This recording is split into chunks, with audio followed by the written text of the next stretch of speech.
ایک آرٹسٹ تو تھے۔ پشاور کی مقامی ہوٹل میں پشتو، ہنکو اور دیگر ثقافت کو اجاگر کرنے والے لیجنڈ اداکاروں کی یاد میں تعزیتی ریفرنس کا انعقاد کیا گیا، جس میں ان کو خراج تحسین پیش کیا گیا۔ پروگرام کے مہمان خصوصی صوبائی وزیر شوکت یوسف زئی تھے، جن کا کہنا تھا کہ ناچی خان، افتخار کیسر اور شاہین شاہ جیسے فنکاروں کا کوئی ثانی نہیں۔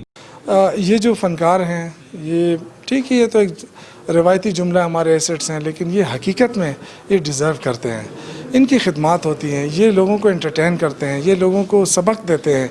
بہت ساری چیزیں ایسی ہوتی ہیں جس میں میں سمجھتا ہوں کہ یہ جو دنیا سے رخصت ہو جاتے ہیں، ان کا یاد رکھنا۔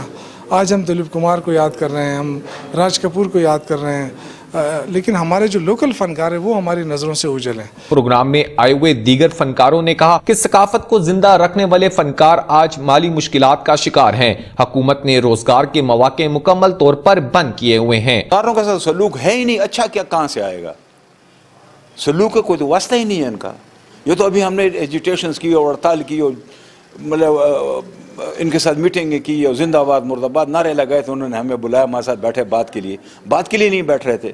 آئی تھنک جیسے آپ نے دیکھا بھی فنکشن میں، وہ 80s 90s میں جب تک ایک ٹی وی تھا، ایک چینل تھا، تب تک وہ it was fine, outreach تھی۔ اب وہ آئی تھنک اسپیشلی کے پی میں جو ہے وہ آؤٹ ریچ ختم ہوتی جا رہی ہے، اور وہ بات نہیں رہی جو پہلے رہتی تھی۔ میں کون خراب نہیں ہوا؟ کووڈ میں تو سب نے نقصان کیے، چاہے وہ بزنس مین ہے، چاہے جو بھی طبقہ ہے، جو بھی ادارہ ہے، سب نے نقصان اٹھایا، مگر جو شوبز کے لوگ ہیں انہوں نے زیادہ نقصان اٹھایا، کیونکہ اس حالات میں ایک تو گھروں میں بند ہونا، ریکارڈنگز نہیں ہونا، شوٹ پہ نہیں جانا، پی ٹی وی بھی بند ہو گیا کہ کووڈ ہے بھائی، ریکارڈنگ سٹاپ ہے، تو ریکارڈنگ سٹاپ ہو گئی ہے، مگر اللہ کی طرف سے رسک جو ہے وہ سٹاپ نہیں ہو سکتا۔ فنکاروں کا کام اپنے فن کا اظہار کرنا نہیں ہوتا، بلکہ فنکار اپنے فن اور شخصیت کے ذریعے سے معاشرے تک وہ پیغامات بھی پہنچاتے ہیں جو کہ معاشرتی اقتدار پر اثر انداز ہوتے ہیں۔ کیمرامین محمد حسن کے ساتھ زین بنگش، C91 نیوز، پشاور۔